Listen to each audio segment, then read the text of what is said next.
సత్య వాళ్ళ పుట్టింట్లో అయితే సత్య, క్రిష్ వాళ్ళు ఉగాది పండుగని చాలా సరదాగా జరుపుకుంటూ ఉంటారు. అలా పూజను అయితే కంప్లీట్ చేసుకుంటూ ఉంటారు. ఇంతలో అక్కడ ఉన్న పంతులు గారు అయితే, "అమ్మ నువ్వు వెళ్ళి ఉగాది పచ్చడి తీసుకొని రా. తీసుకొని వచ్చి నీ భర్తకు ప్రేమగా తినిపించాలి" అని చెప్పేసి అయితే అంటూ ఉంటారు. ఆ మాటలకి అక్కడ ఉన్న సత్య అయితే, "ఏంటి నేను ఉగాది పచ్చడి చేసి తీసుకొని వచ్చి మా ఆయనకి తినిపించాలా?" అని చెప్పేసి అయితే ఒక్కసారిగా షాక్ అయిపోతూ ఉంటుంది.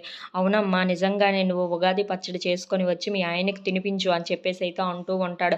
ఆ మాటలకి అక్కడ ఉన్న క్రిష్ అయితే చాలా సంతోషించి పంతులు గారి వైపు చూసి బాగా చెప్పారు అని చెప్పేసి అయితే అంటూ ఉంటాడు. ఆ మాటలకి అలాగే అని చెప్పేసి అయితే సత్య కిచెన్‌లోనికి వెళ్ళి మిరపకాయలు కట్ చేస్తూ ఉంటుంది. ఇంతలో వాళ్ళ చెల్లి కారం అవుతుందే అని చెప్పేసి అయితే అంటూ ఉంటుంది. ఆ మాటలకు అక్కడ ఉన్న సత్య అయితే, "నువ్వు ఎలాగా బావగారిని ఆట పట్టించలేవు.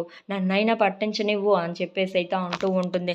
అలా తనైతే చాలా కారం ఎక్కువగా ఏసి మిరపకాయలు ఉగాది పచ్చడిని తయారు చేసుకొని క్రిష్ దగ్గరికైతే వచ్చి తింటారా అని చెప్పేసి అయితే అంటూ ఉంటుంది. "నువ్వు పెట్టాలే కానీ ఏదైనా తింటాను" అని చెప్పేసి అయితే అంటూ ఉంటాడు క్రిష్.